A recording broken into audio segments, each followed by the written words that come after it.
6 signs you're destined for heaven. See before it's too late. 6 sinais de que você está destinado ao céu. Veja antes que seja tarde. Have you ever looked around and felt like your soul didn't belong here?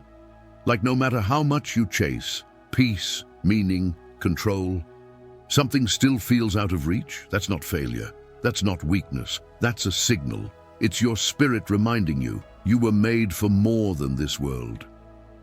But if you ignore the signs, you risk missing the very path God prepared for you. Today, I'll show you 6 signs you may already be walking toward heaven or drifting from it.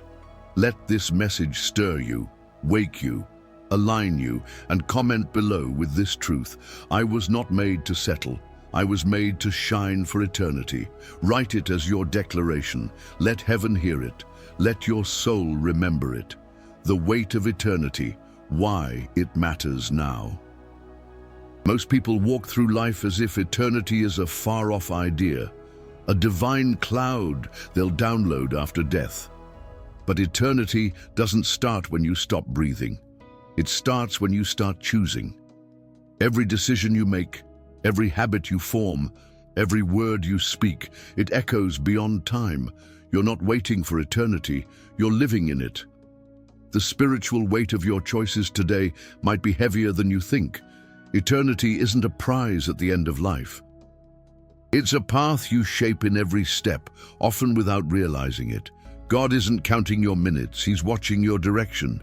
Are you walking toward Him or wandering further away? The gospel calls us to live now with heaven in mind, not later, not eventually. True wisdom begins when you stop asking, "How long do I have?" and start asking, "What am I doing with what I have?" Think about the time you spend distracted, swiping, scrolling, delaying. That lost hour could have been a psalm that renewed your mind, a prayer that softened your heart, a simple act of kindness that reflected Christ to someone watching. We say we'll get serious someday, but someday is a lie we tell ourselves to stay spiritually asleep. Motivation fades, discipline builds eternity. The sooner you wake up to that, the clearer your purpose becomes. It's not about being perfect, it's about being intentional. A mother folding laundry while whispering prayer is building the kingdom. A student saying no to peer pressure is walking with God. A man forgiving his father after years of silence is stepping into grace. These aren't grand gestures, they're spiritual anchors. The small things matter more than you think. Eternity is often hidden in the ordinary. Try this. Begin tomorrow with just 5 minutes of silence. No phone, no noise, just you and God. Ask, what would it look like if I lived today as if heaven was watching? Read one psalm slowly. Let it breathe through you. When you drive, talk to Christ. When you feel overwhelmed, whisper a prayer. These aren't tasks, they're spiritual alignments. Every moment is a chance to lean into what lasts forever. And yet, if eternity is this close, why do so many still feel spiritually starved? Why do we hunger for justice, for meaning, for something higher than ourselves, and still settle for less? Maybe that hunger isn't a weakness. Maybe it's a clue, a signal from deep within, a divine whisper pulling you upward. What if that longing is pointing you to something beyond justice itself? The hunger for justice, a desire that comes from above. There's a fire that burns in the soul of those aligned with the eternal, a restlessness you can't shake. It's not bitterness, it's not anger, it's a divine dissatisfaction. You look around and see injustice, dishonesty, cruelty, and something inside of you says, this isn't how it's supposed to be. That's not a flaw, that's a spiritual signal. You weren't created to adapt to darkness, you were made to reflect the light. This hunger isn't about social movements or popular trends. It's personal, deep, spiritual. It comes from knowing, even if only intuitively, that the way of God is different, cleaner, higher, full of mercy and truth.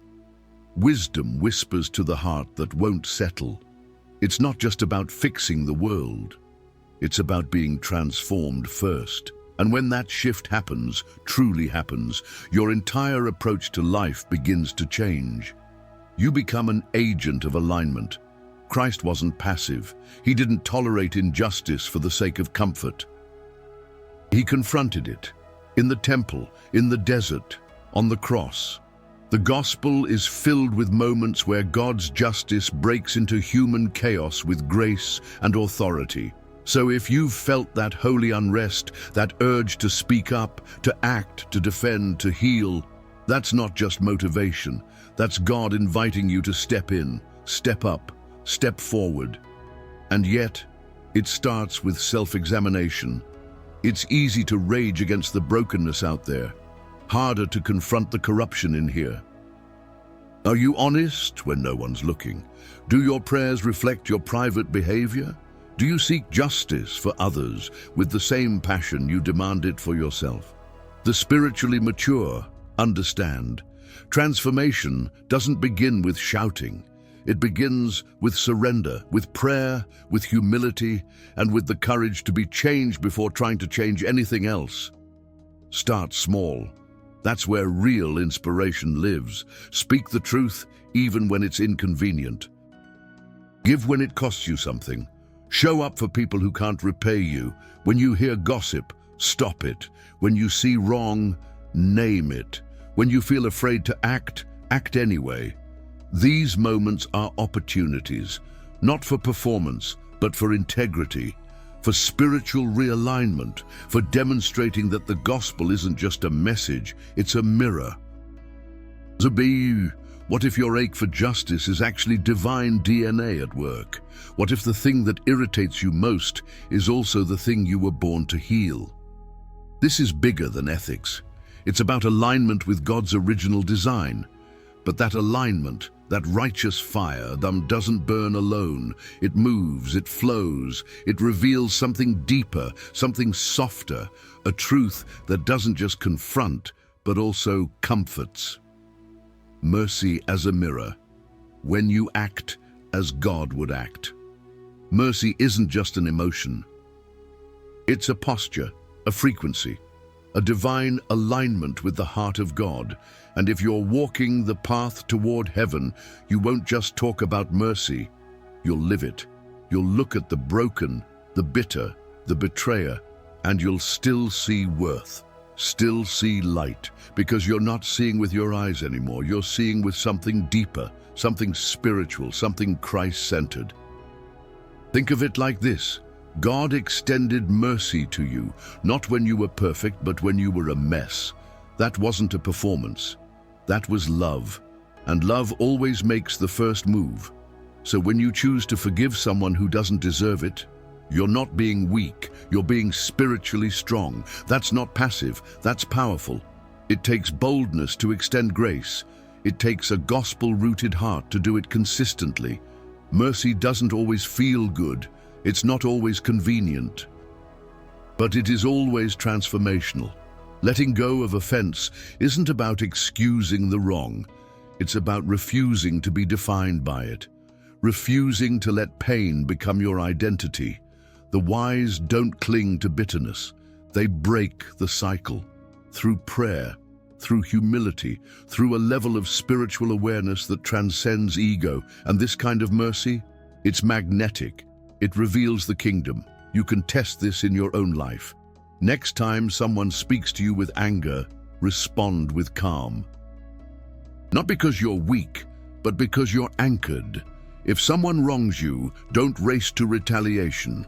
Pause, pray, reflect. The gospel teaches us that mercy is strength under control. It's not about what they did, it's about who you are and who you're becoming.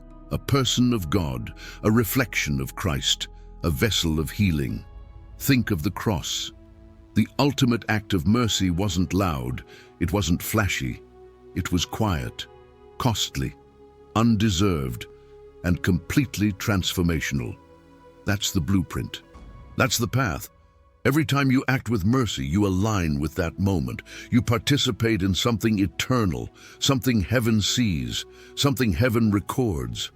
This isn't about being nice. This is about being new, about being made new, and helping others find that same restoration. But here's the truth. If mercy reveals who you are, then who are you when no one sees you give it? Do you still offer it when it costs you time, pride, or recognition? Because true mercy isn't performative. It's spiritual, it's real, and those who walk in it walk silently, humbly, steadily towards something few understand, toward a kind of holiness that doesn't need to be seen to be powerful. Silent holiness, the beauty of the unseen life. Real holiness doesn't announce itself. It doesn't demand a platform. It doesn't shout for attention. It grows in silence, like roots in deep soil. It's what you do when no one's watching, who you are when the lights are off. This kind of spiritual maturity doesn't crave applause. It craves alignment. It craves the voice of God more than the approval of man, and that's what makes it powerful. Think about it. The most stable trees aren't the tallest. They're the ones rooted deep. And that's what silent holiness is. It's the prayer whispered at 5 a.m. It's the forgiveness no one sees, the discipline to close your mouth when you could speak your mind, the motivation to live for eternity, not recognition. That's not weakness. That's wisdom.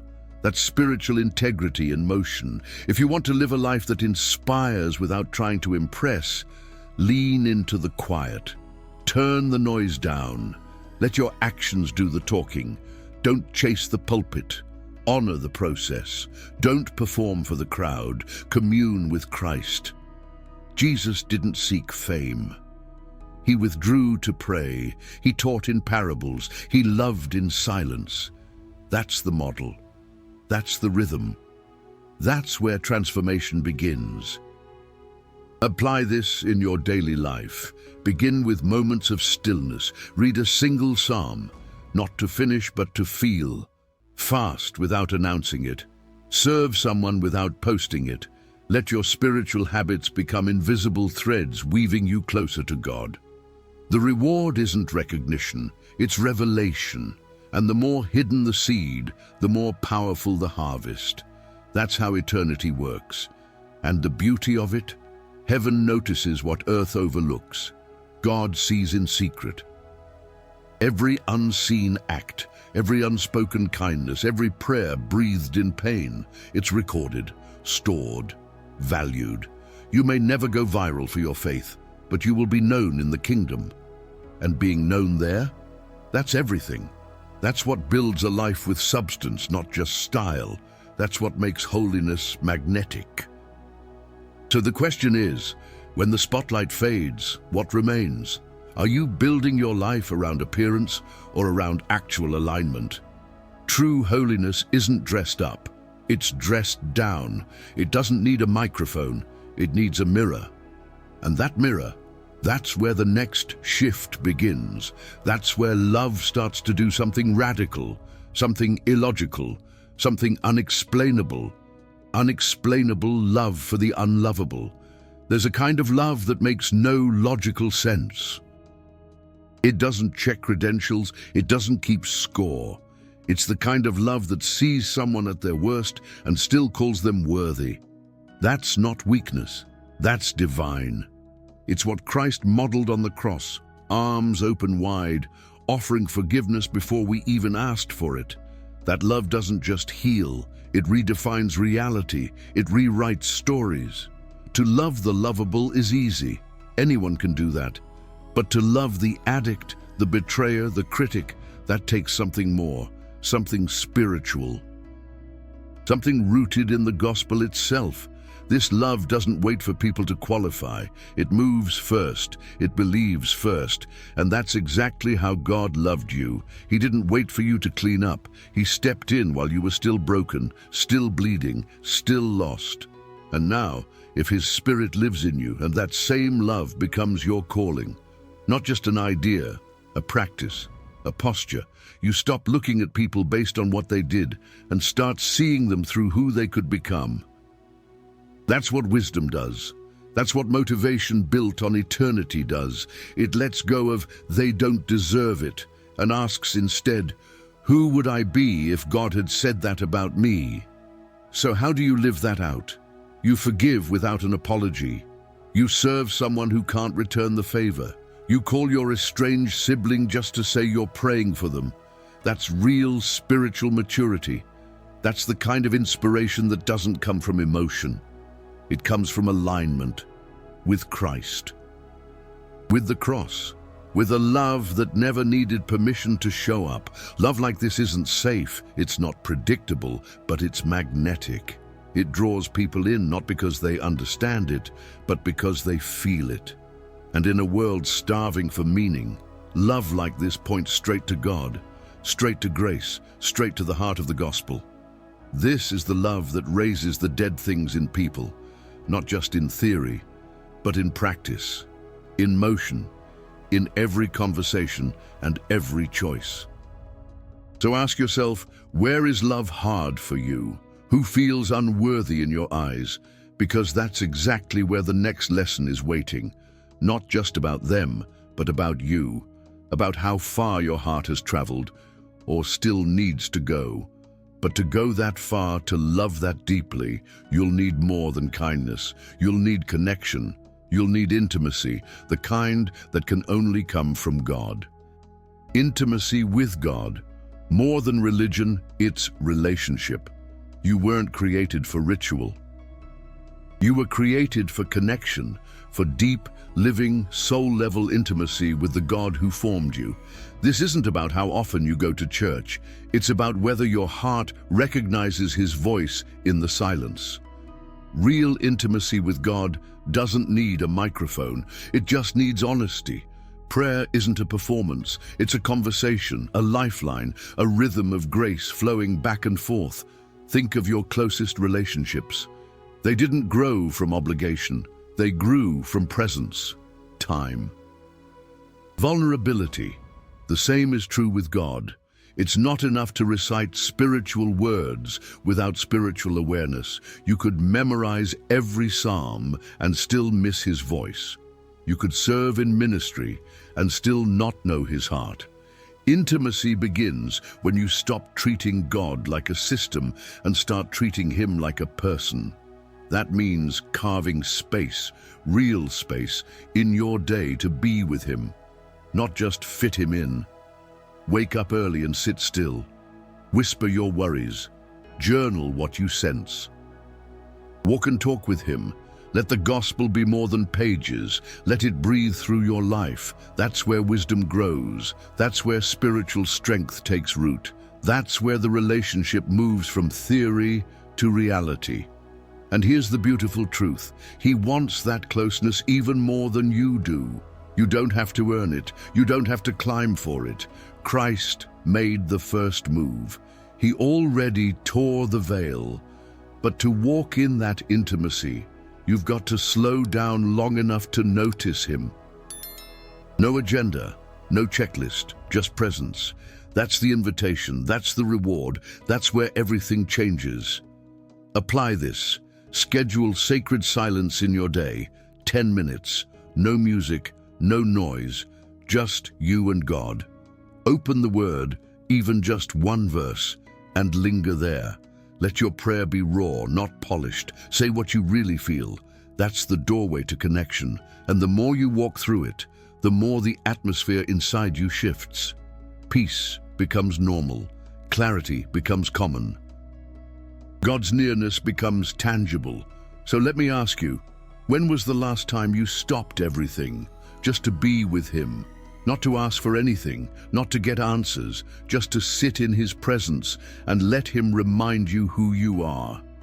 Because once that becomes your rhythm, something starts to awaken inside you, something subtle, something strong, a vision, a certainty, a hope that lets you look at the chaos around you and still see something beautiful coming next. Eyes that see with hope, even in the midst of chaos. Hope isn't naive. It's not blind optimism. It's the quiet power to see beyond the storm without denying the storm exists. It's what lets a soul stay calm in a world that's burning. It's spiritual vision, a lens shaped by the gospel, not by the news. When everyone else is panicking, the person rooted in God holds their peace like a torch, because they know the fire never consumes what's been claimed by eternity. This kind of hope doesn't come from your environment. It comes from your alignment. The Psalms are full of it. Though I walk through the valley, I will fear no evil. Not because the valley disappears, but because God walks with you. The wise know this. Chaos can surround you and still not get inside you. That's not detachment. That's spiritual resilience. That's intimacy with Christ in real time. Real hope sees with two lenses, the present and the promise. It faces the facts but doesn't surrender to them. It sees the diagnosis, the debt, the dysfunction, but keeps looking forward anyway. Why? Because the spirit inside is louder than the noise outside. And when your eyes are fixed on what God said, not just what man says, peace becomes a daily experience, not a fantasy, a frequency. Right now, pause and write this phrase in the comments.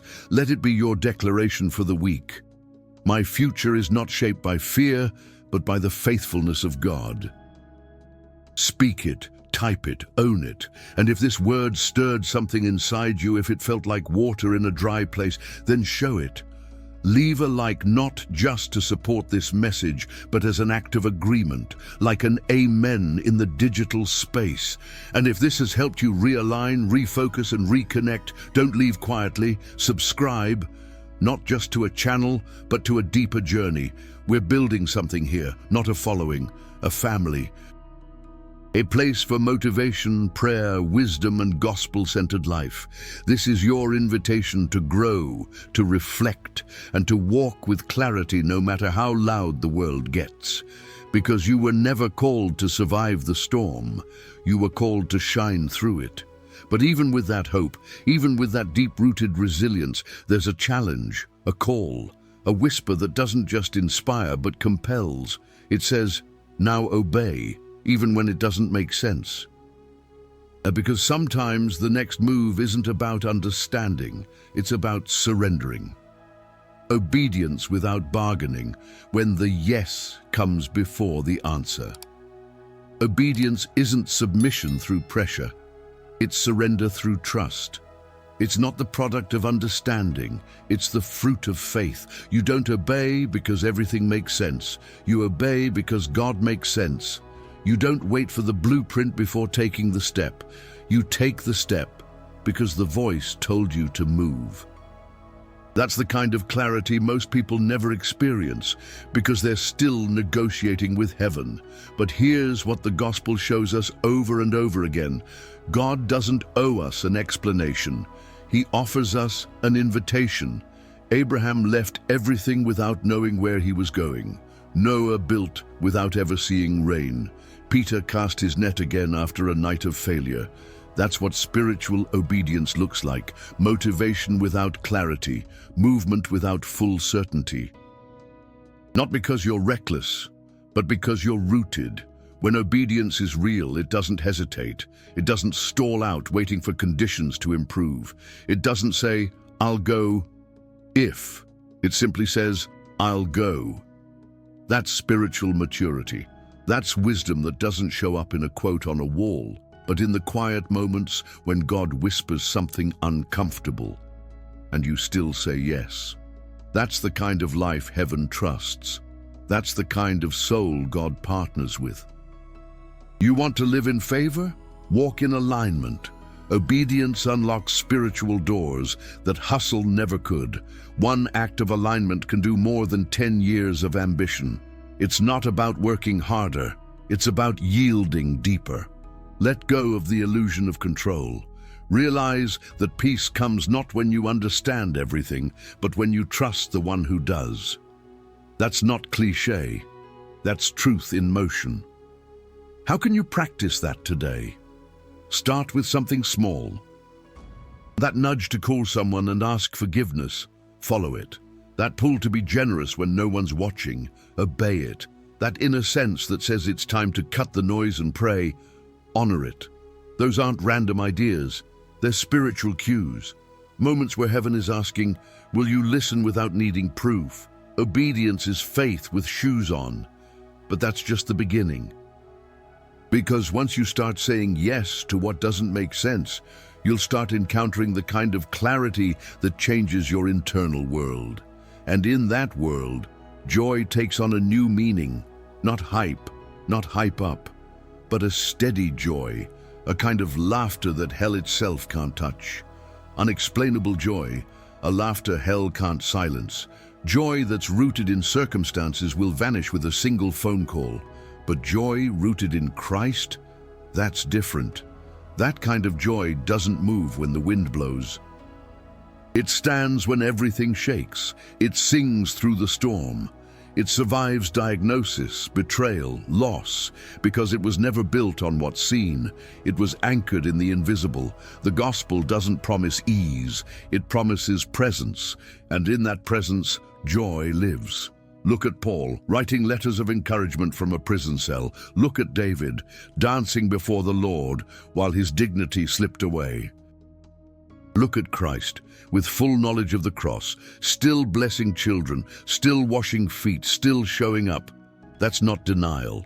That's dominion. That's the kind of joy that confuses the enemy, because it can't be shut down. It refuses to die.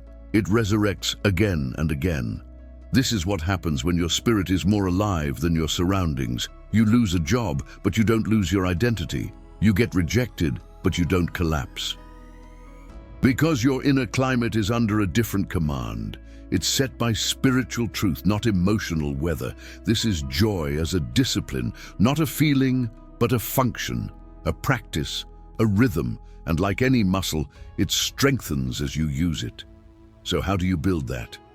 Gratitude in the dark, worship when it's quiet, laughter when it feels ridiculous. Choose joy like you choose to breathe. Daily, intentionally, relentlessly. Read the Psalms out loud. Speak life to your own soul. Surround yourself with voices that don't just agree, but awaken something in you.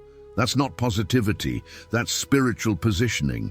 Joy becomes your resistance to darkness. If hell can't take your joy, it can't take your power. Because joy is fuel, it's clarity, it's movement. It's how you show up in a room and shift the atmosphere, not with volume, but with vibration.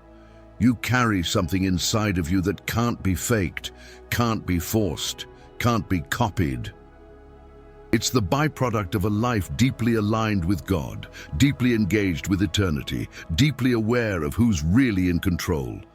And this kind of joy, it creates something else too, a longing, a hunger, a sacred ache for something even deeper.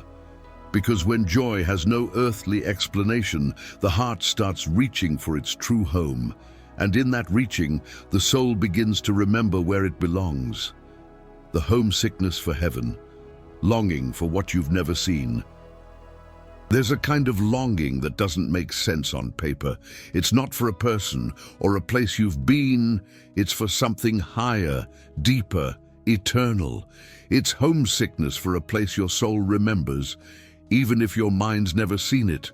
And once you feel it, you can't unfeel it. The world keeps spinning, but you're never fully at home here again, because something in you is tuned to a different frequency. That longing is sacred. It's not a flaw, it's a mark. A signal that your spirit is awake and aware that what's around you is not all there is. That new car won't silence it. That promotion won't fulfill it. That relationship, that applause, that recognition, they're echoes, not answers. You weren't created for comfort. You were created for communion with God, with eternity, with the world to come. People who carry this ache don't live the same way. They're grateful, but not attached. They enjoy life, but they don't idolize it. They serve deeply, but hold loosely. They know everything they do down here is shaping the life they'll live up there, so they forgive faster, they pray longer, they listen harder. Their motivation isn't success, it's alignment. Their vision isn't survival, it's legacy. This longing changes how you move through pain too. You stop asking, why is this happening to me? And start asking, what is this forming in me? Because you know, this life is the dressing room, not the stage. The Psalms say we're just passing through. The gospel reminds us this is temporary, and Christ, He's already gone ahead to prepare what's permanent. That's not just theology, that's fuel. Want to live with that clarity? Start naming your attachments. What are you holding on to that heaven is asking you to release? What conversations are you avoiding that could set your soul free? What would change if you remembered every morning that this world is not your home? That longing in your spirit. It's not random. It's a map. It's God's way of pulling you forward through the fog. And if you follow that pull long enough, if you keep letting it shape how you speak, how you serve, how you see, something happens. Your life starts becoming a preview of heaven, a glimpse of eternity in motion, and the people around you, they start to feel it too. They start asking questions, watching your peace, feeling your joy, and just like that, you're not just longing for heaven, you're leading others toward it, and you've heard the signs, felt them echo in places you didn't know were still alive, not as theories, not as concepts, but as mirrors, reflecting who you are and who you're becoming. Now the question isn't whether you're aware, it's whether you'll act, because wisdom is never passive, and eternity never waits. You don't drift toward heaven by default. You walk toward it with decision, with clarity, with daily surrender. And this moment, it could be the beginning of that walk, if you choose it. So what do you do with all this? You apply it, one step at a time. You go back through these signs and ask, which of these lives in me, and which am I resisting? Not from guilt, but from hunger, from the deep spiritual desire to become what God already sees in you. This is not about perfection. It's about direction. And when your direction is eternal, your present becomes powerful. So don't wait for a sign. You've already been given 10. Ask yourself right now, am I living for what fades or what lasts forever? Am I making choices that align with heaven or excuses that delay it? If God pulled back the curtain on my life, would He find surrender or performance? The answers don't need to be loud. They just need to be honest, because transformation doesn't require volume, it requires truth. And the truth, it's already in you. It's been knocking. This is your chance to answer. If this message stirred something in you, don't leave the same way you came. Take one action, write it down, speak it out loud, make it real. What's one thing, one decision, one shift that you can make today? Maybe it's reaching out to someone. Maybe it's 5 minutes of quiet prayer. Maybe it's finally opening that Bible. This is your moment to respond, to take your next step, before time convinces you to wait again. Because if not now, when? And listen, if this journey spoke to your soul, don't walk it alone. Subscribe now and activate notifications, because this is just the beginning. This channel is a space for clarity, wisdom, spiritual alignment, and eternal focus. Join the community, grow with us, share what's shifting in you. Because if you're still breathing, God's still building, and your story is still being written, page by page, step by step, heavenward.